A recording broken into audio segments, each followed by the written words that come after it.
अपने जाइए।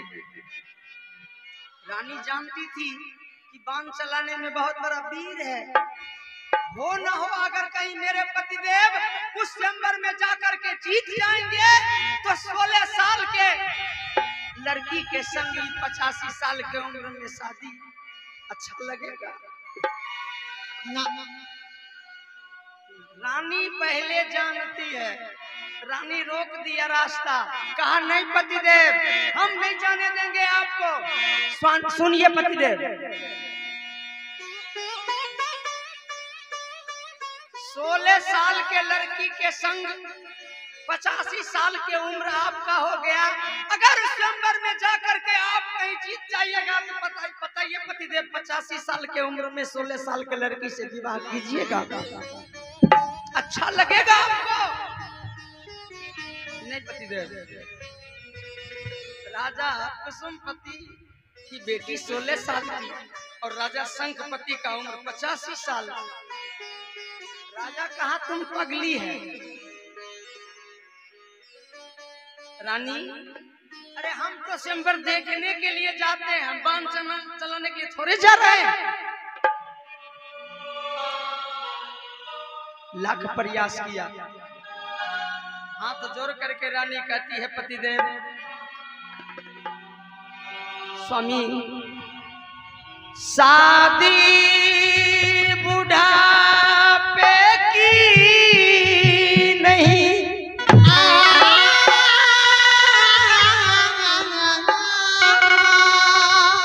सभी आदमी कान खोल करके सुन लीजिए। रानी कह रही है कि मनुष्य को अपने जीवन में कुत्ते और गधे के तरह जिंदगी नहीं बिताना चाहिए।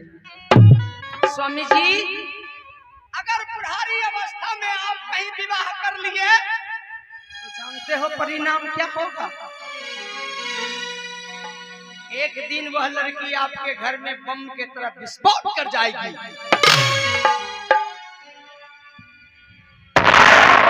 मानिए पतिदेव मैं मनाती रही सैया रूठ गए बलमा रूठ गए।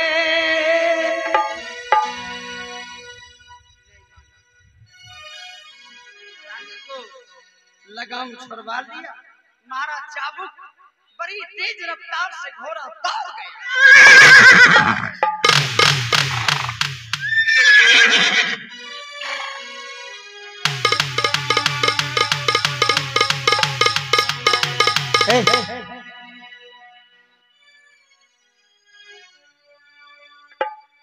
बाबूजी चैम्बर में आया, सारे राजा महाराजा बैठा हुआ है, घोड़ा बांध दिया। राजा शंखपति भी सभा में आके बैठ गया। जय कुसुमपति आवाज लगाए मेरे सारे अतिथिगण मैं सबों को प्रणाम करता हूँ। इस चैम्बर में सब मेरे लिए एक समान है, शर्त मेरा यही है, ये मछलियां नाच रही है, नाचती हुई मछली की आंख में जो राजा बाण मार देंगे मैं वचन देता हूं कि उसी राजा के संग अपनी बेटी लूना कुमारी की शादी कर दूंगा। एक एक बारी बारी से राजा महाराजा हाथ में धनुष बाण लेकर चला रहा है, चलाते चलाते चलाते चलाते चलाते सब थक करके बैठ। एक भी राजा उस नाचती हुई मछली की आंख में बाण नहीं मार सका। अंत में कुसुमपति निराश हो गया। राजा कुसुमपति कहता है कि तजहु आस निज निज गिरही जावा, लिखा नहीं लूना की विवाह। हे राजा महाराजा मैं समझ गया, अब आप लोग चले जाइए, जाइए जाइए।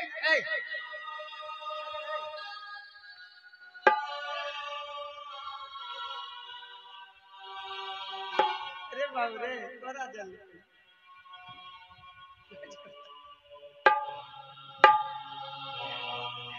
ये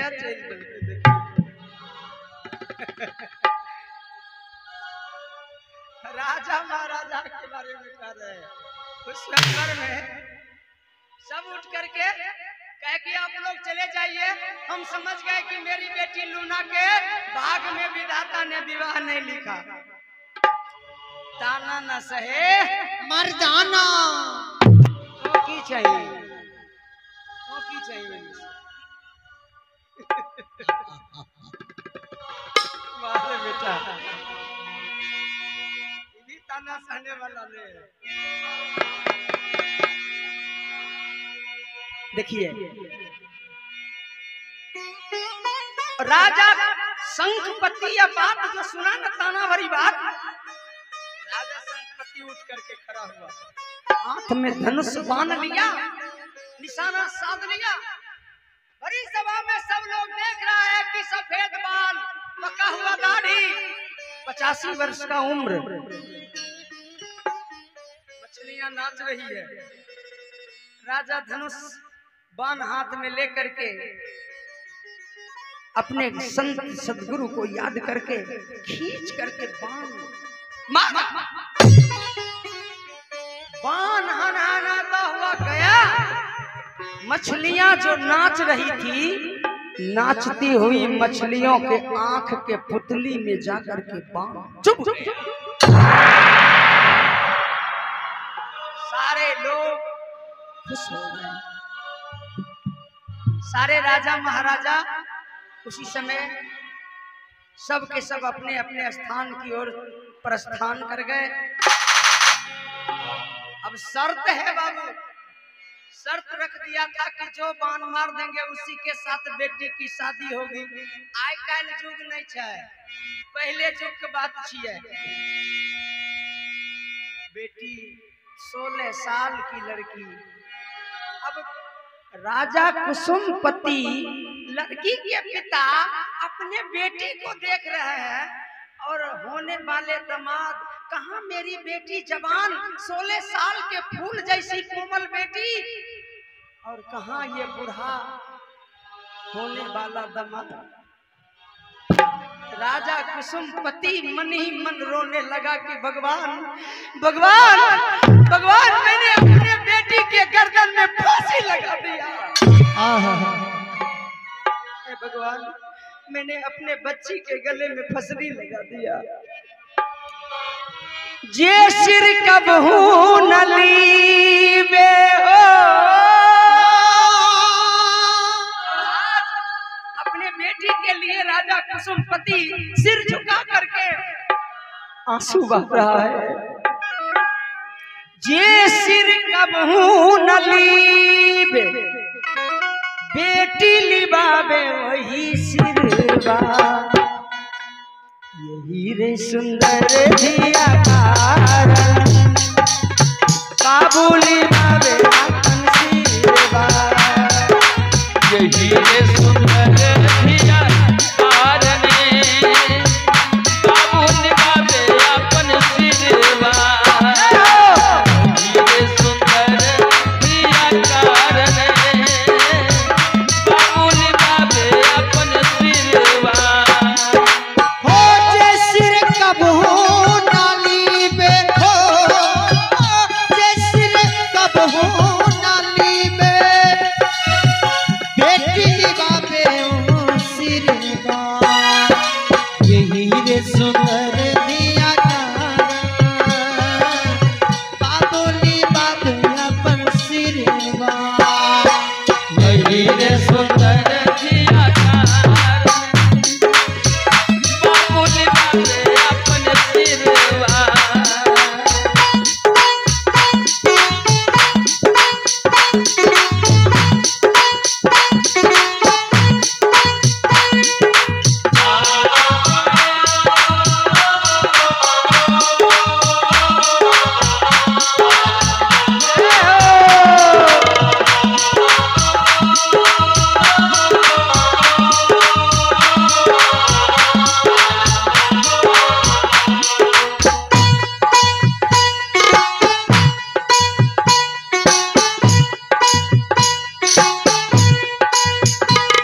यही रे सुंदर दिया कारण बाबुली बाबुल बंसिर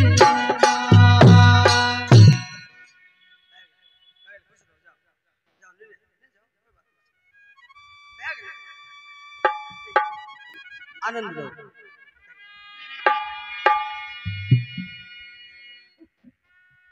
चलिए बच्ची की तरफ से 21 रुपए का भेंट मिला है। आयुष्मान भव, दीर्घ आयु भव, चिरंजीवी भव।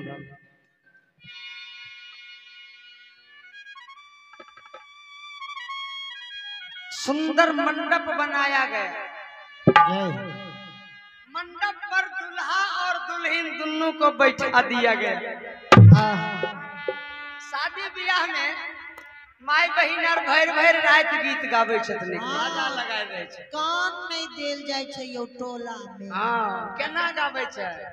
आराहिया तना के राही काटा बाला बिना काटा काटा बधी राबा सहे ताही मानम बैठला सीता नहीं के मानप पुकारा तोरा बेरा जहां सहे आराहिया बना तेरा करही घाटा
मंडप पर दूल्हा और दुल्हन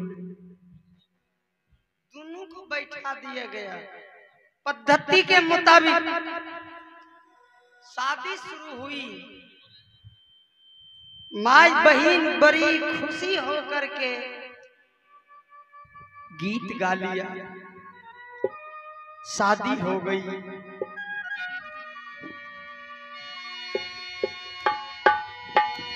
हेलो कहार पालकी लाया, बेटी की विदाई है। माई बहन बेटी को शिक्षा देती है कि बेटी ससुराल जा रही हो।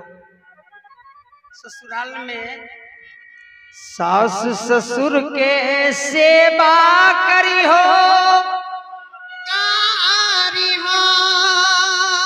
सबसे मेल भाव से रही हो। पहले जमाना मायारी शिक्षा देख रहे, आइ काल बदल गए जमाना, नहीं बदल गए। पहले बेटी ससुराल जाए ने, माई कहे बेटी ससुरा में बसी हो विभोर, अब भैया के मान रखियो, भाई बाप के मान रखियो। आइ काल के माय ई कलयुग भे गए हो बाबू। आ कलयुग में माय आर कहे छे बेटी ससुरा में बसी हो विभोर, मैया के शान रखियो। हम जे कहे छियो से करी है। सास ससुर के सेवा नहीं करी है। छोटका छोटका ई देवर और जे बच्चा छो हरान बेसी करतो खाए बनबैत घड़ी। बेटी देवरा के दागी है दुन्नू ठोर। अरे बाप रे बाप, अरे बाप रे बाप।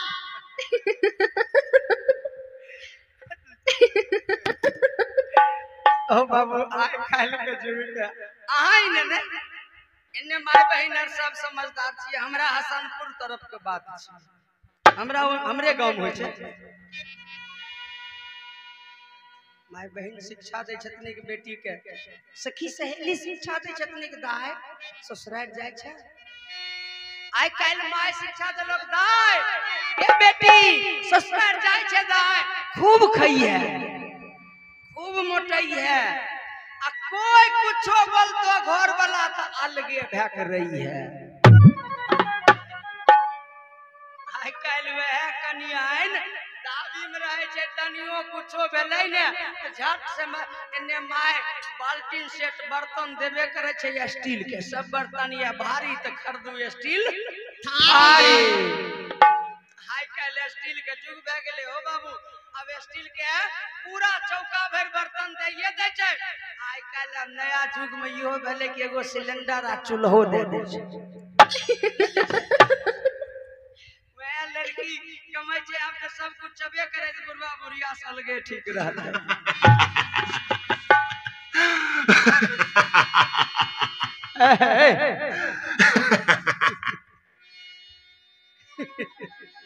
मुझे नहीं आवे छे तारे।